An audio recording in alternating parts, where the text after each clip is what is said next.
Kaleshwaram commission ఎదుట కేసీఆర్ విచారణ ముగిసిన అనంతరం ఆయన బయటికొచ్చి తిరిగి వెళ్లిపోతున్న దృశ్యాన్ని ప్రస్తుతం లైవ్ దృశ్యాలు చూస్తున్నాం. కేసీఆర్ ను 1-to-1 విచారించారు జస్టిస్ పిసి ఘోష్. ముందుగా ఓపెన్ విచారణ ఉంటుందనుకున్నారు.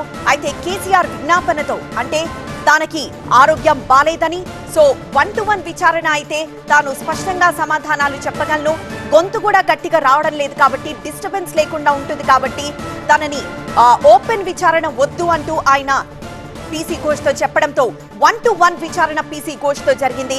50 నిమిషాల పాటు పీసీ ఘోష్ కొన్ని ప్రశ్నలు సంధించారు.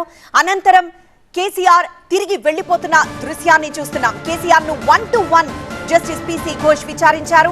మధ్యాహ్నం 12 గంటలకు కేసీఆర్ విచారణ మొదలైంది. 50 నిమిషాల పాటు ఈ విచారణ కొనసాగింది. కోర్ట్ హాల్లో కేవలం 3 మాత్రమే అనుమతిచ్చారు. మాజీ మంత్రులు, ఎమ్మెల్యేలు ఎవరైతే కేసీఆర్ తో పాటు వచ్చారో వాళ్ళందరినీ కమిషన్ బయటికి పంపించేశారు.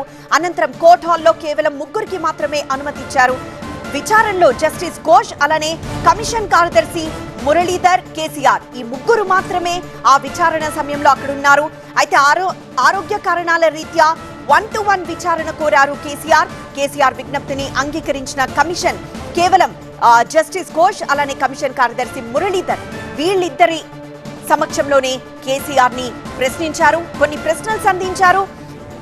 కేసీఆర్ హయాంలో ఎప్పుడైతే కాళేశ్వరం కుంగిందని తెలిసిందో అది ఆ సమయం అంటే ఏ సమయంలో కుంగిన విషయం తెలిసింది, అలానే ఆ కుంగిన విషయం తెలియగానే ఎలాంటి చర్యలు చేపట్టారు, ఇలాంటి ప్రశ్నలు పీసీ ఘోష్ కేసీఆర్ పై సంధించినట్లు తెలుస్తోంది.